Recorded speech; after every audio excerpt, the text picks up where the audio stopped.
Bismillahirrahmanirrahim. Assalamualaikum warahmatullahi wabarakatuh.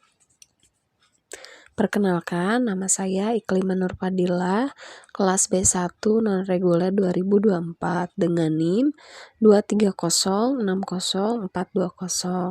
Di sini saya akan mempresentasikan mata kuliah landasan dan pengelolaan kependidikan. Dan tugas ini dibuat untuk memenuhi tugas ujian akhir semester. Baik, kita langsung saja ke studi kasus yang pertama, yaitu landasan psikologis dan sosial yang harus menjadi dasar pengelolaan peserta didik di madrasah. Pengelolaan peserta didik di madrasah harus didasari dengan pemahaman mendalam tentang psikologi pendidikan Islam yang mengintegrasikan ajaran Al-Quran dan hadis dengan prinsip-prinsip psikologi modern. Ini bertujuan untuk membentuk peserta didik yang tidak hanya cerdas secara intelektual, tetapi juga matang secara emosional dan spiritual. Nah, mari kita bayangkan sebuah madrasah yang memiliki peserta didik dengan latar belakang sosial ekonomi yang sangat beragam. Ada siswa dari keluarga kaya yang memiliki akses penuh ke fasilitas belajar dan teknologi. Dan ada juga siswa dari keluarga kurang mampu yang bahkan sulit memenuhi kebutuhan dasar. Analisis kondisi berdasarkan latar belakang sosial ekonomi. Untuk yang pertama yaitu mungkin kebutuhan psikologi. Kebutuhan psikologi cenderung memiliki tekanan tinggi untuk berprestasi, terkadang rentan terhadap stres dan mungkin membutuhkan bimbingan karir yang spesifik. Yang kedua yaitu kebutuhan sosial, aktif dalam organisasi, memiliki jaringan sosial yang luas, tetapi berpotensi memiliki empati yang kurang terhadap kondisi orang lain. Yang ketiga yaitu tantangan. Tantangan perlu ditanamkan nilai-nilai kesederhanaan, empati, dan tanggung jawab sosial. Yang keempat yaitu peserta didik sosial ekonomi menengah ke bawah. Yang kelima yaitu kebutuhan psikologis. Mungkin menghadapi masalah kekurangan gizi, stres karena kondisi ekonomi, dan rasa tidak percaya diri, kebutuhan dasar sering kali belum terpenuhi. Nah, yang kedua yaitu program dan kebijakan khusus. Program beasiswa internal, contohnya madrasah perlu memiliki skema beasiswa atau bantuan dana yang transparan dan mudah diakses untuk siswa yang membutuhkan. Ini tidak hanya mencakup biaya sekolah, tetapi juga biaya seragam, buku, dan transportasi. Pengembangan ekstrakurikuler yang inklusif, menyediakan kegiatan ekstrakurikuler yang tidak membutuhkan biaya besar seperti klub ilmiah, klub bahasa Arab, atau olahraga yang tidak memerlukan peralatan mahal. Mensubsidi atau membebaskan biaya ekstrakurikuler tertentu untuk siswa dari keluarga yang kurang mampu. Lalu adanya kantin dan koperasi sekolah. Kantin madrasah harus menyediakan makanan bergizi dengan terjangkau. Lalu, koperasi sekolah dapat menjual seragam atau alat tulis dengan harga yang jauh lebih murah.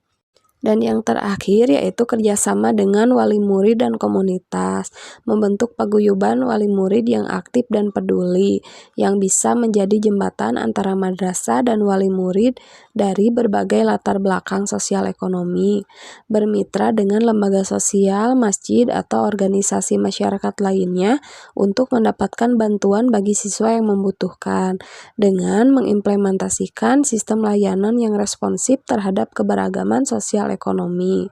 Madrasah tidak hanya mendidik peserta didik secara akademis, tetapi juga secara sosial dan spiritual.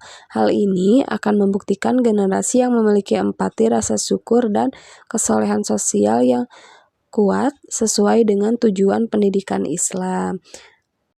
Baik, yang selanjutnya yaitu studi kasus yang kedua. Analisis landasan filosofis dan praktis yang diperlukan untuk mengelola kurikulum yang menggabungkan kurikulum merdeka dengan mata pelajaran lokal. Penggabungan kurikulum merdeka dengan mata pelajaran lokal memerlukan landasan filosofis yang kuat agar implementasinya tidak hanya sekadar penambahan materi, tetapi menjadi proses pendidikan yang bermakna dan relevan. Filosofis pendidikan progresisme filsafat ini menekankan bahwa pendidikan adalah proses yang terus-menerus dan dinamis. Kurikulum harus fleksibel dan relevan dengan kehidupan nyata peserta didik. Dalam konteks ini, kurikulum merdeka sejalan dengan progresivisme karena memberikan otonomi kepada sekolah untuk merancang pembelajaran yang sesuai dengan konteks lokal. Contohnya muatan lokal, menjadi jembatan antara teori di kelas dan praktik di kehidupan nyata. Mengintegrasikan kearifan lokal seperti tradisi bercocok tanam atau seni pertunjukan daerah, memungkinkan peserta didik belajar melalui pengalaman langsung. Lalu, filosofi pendidikan dan rekonstruksinisme sosial. Filsafat ini memandang pendidikan sebagai alat untuk merekonstruksi masyarakat. Kurikulum seharusnya tidak hanya mengajarkan apa yang ada, tetapi juga memperdayakan peserta didik untuk menjadi agen perubahan di komunitas mereka. Kearifan lokal tidak hanya diajarkan sebagai warisan masa lalu, tetapi sebagai modal sosial yang dapat digunakan untuk menyelesaikan masalah masa kini dan masa depan. Misalnya, konsep gotong royong dapat diajarkan tidak hanya sebagai nilai moral, tetapi juga sebagai strategi untuk mengatasi masalah lingkungan di sekitar sekolah. Lalu, filsafat pendidikan esensialisme atau modern, meskipun progresivisme dan rekonstruksionisme lebih dominan, esensialisme tetap relevan. Filsafat ini menekankan pentingnya penguasaan pengetahuan dasar dan keterampilan inti. Kurikulum merdeka tetap memiliki capaian pembelajaran yang harus dipenuhi, memastikan peserta didik menguasai dasar-dasar ilmu pengetahuan. Muatan lokal tidak boleh mengorbankan penguasaan materi esensial. Keseimbangan harus dijaga agar peserta didik tetap memiliki kompetensi yang dibutuhkan untuk melanjutkan pendidikan ke jenjang yang lebih tinggi. Yang kedua, ada analisis landasan praktis pengelolaan kurikulum. Landasan praktis berfokus pada langkah-langkah konkret dan strategi operasional di tingkat sekolah. Pengembangan modul ajar berbasis konteks. Identifikasi potensi lokal. Sekolah harus melakukan pemetaan terhadap kearifan lokal yang ada di sekitar seperti seni budaya, tradisi, sumber daya alam, atau tokoh masyarakat. Integrasi ke mata pelajaran, yaitu integrasi dilakukan bukan sebagai mata pelajaran tambahan, tetapi dengan memasukkan konten lokal ke dalam modul ajar mata pelajaran yang sudah ada. Contohnya ada IPA, belajar tentang siklus hidup tanaman padi dalam konteks pertanian lokal. Lalu ada matematika, menghitung proporsi bumbu dalam resep masakan tradisional. Lalu seni budaya, menciptakan karya tari atau musik dengan gerakan atau melodi dari daerah setempat. Lalu pendidikan agama Islam, mengaitkan konsep akhlak mulia dengan perilaku gotong royong atau toleransi dalam tradisi lokal. Fleksibilitas alokasi waktu. Kurikulum merdeka memberikan keleluasaan dalam alokasi waktu. Sekolah dapat mengatur jam pelajaran untuk memberikan porsi yang cukup bagi proyek-proyek berbasis kearifan lokal. Pengembangan proyek penguatan profil pelajar Pancasila atau P5 berbasis kearifan lokal. P5 adalah ruang yang sangat ideal untuk mengintegrasikan kearifan lokal. Tema-tema seperti kearifan lokal dan Bhinneka Tunggal Ika dapat diwujudkan melalui proyek konkret. Contoh proyeknya, proyek ragam cita rasa Nusantara. Siswa meneliti dan mempraktikkan resep masakan tradisional daerah mereka. Belajar tentang sejarah, bahkan bahan baku dan nilai-nilai yang terkandung di dalamnya. Pemanfaatan sumber daya lokal atau human dan non-human. Guru dan tenaga pendidik, guru harus dilatih untuk memahami dan mengintegrasikan kearifan lokal ke dalam pembelajaran mereka, tidak hanya menjadi penyampai materi tetapi juga fasilitator. Narasumber dari komunitas melibatkan tokoh adat, seniman, pengrajin, petani, atau pemuka agama setempat sebagai narasumber atau guru tamu. Hal ini memberikan perspektif otentik kepada siswa. Destinasi belajar, sekolah dapat memanfaatkan tempat-tempat lokal seperti museum, sanggar seni, sawah, atau pasar tradisional sebagai tempat belajar di luar kelas. Dengan pendekatan ini, pengelolaan kurikulum tidak lagi terkotak-kotak. Pembelajaran menjadi lebih relevan, bermakna, dan memberdayakan peserta didik untuk menjadi individu yang kompeten, berbudaya, dan peduli terhadap lingkungan serta komunitasnya. Yang selanjutnya yaitu studi kasus yang ketiga, landasan pengelolaan fasilitas dan rencana program pengelolaan dan pemanfaatan fasilitas pendidikan yang inovatif dan memanfaatkan sumber daya lokal. Pengelolaan fasilitas pendidikan bukan hanya tentang merawat gedung dan aset, melainkan tentang menciptakan ekosistem belajar yang mendukung perkembangan peserta didik. Berikut adalah landasan utamanya.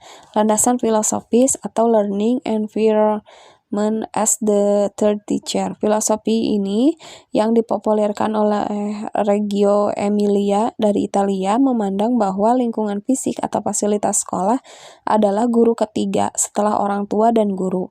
Lingkungan ini harus aktif, interaktif, dan inspiratif.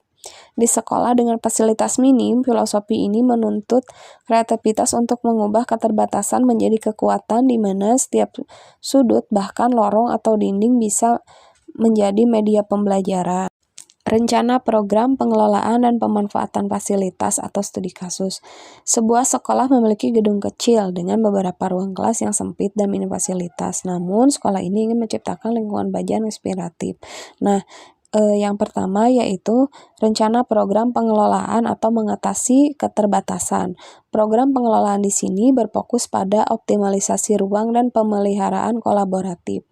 Program ruang fungsional ganda, lobi atau koridor sebagai galeri belajar. Dinding-dinding kosong di koridor dapat diubah menjadi papan pajangan karya siswa, peta konsep, atau timeline sejarah. Ini mengubah ruang transisi menjadi ruang pameran interaktif. Lalu ruang kelas fleksibel. Desain ulang ruang kelas agar tidak kaku. Meja kursi bisa diganti dengan karpet, bantal duduk, atau meja lipat yang mudah dipindahkan. Ruang yang sama bisa berfungsi sebagai kelas, ruang diskusi, kelompok, atau area proyek. Lalu halaman sekolah sebagai laboratorium alam. Halaman yang kecil dapat ditata sebagai kebun mini atau urban farming, tempat observasi serangga atau sudut membaca di bawah pohon. Rencana program pemanfaatan fasilitas inovatif dengan sumber daya lokal. Program pemanfaat ini fokus pada kreativitas dan pemberdayaan komunitas lokal. Pemanfaatan sumber daya alam lokal, contoh material daur ulang. Ajak siswa membuat rak buku dari palet kayu bekas, kursi dari ban mobil, atau pot tanaman dari botol plastik. Ini tidak hanya hemat biaya, tetapi juga mengajarkan pentingnya daur ulang. Lalu, tanaman lokal. Tanam tanaman obat, sayuran, atau buah-buahan lokal di kebun sekolah, hasilnya bisa digunakan di kantin sekolah atau dijual untuk menambah kas sekolah. Dengan landasan yang kuat dan program yang inovatif, sekolah dengan fasilitas terbatas sekalipun bisa berubah menjadi lingkungan belajar yang dinamis dan inspiratif. Keterbatasan fisik tidak lagi menjadi penghalang, melainkan pemicu kreativitas.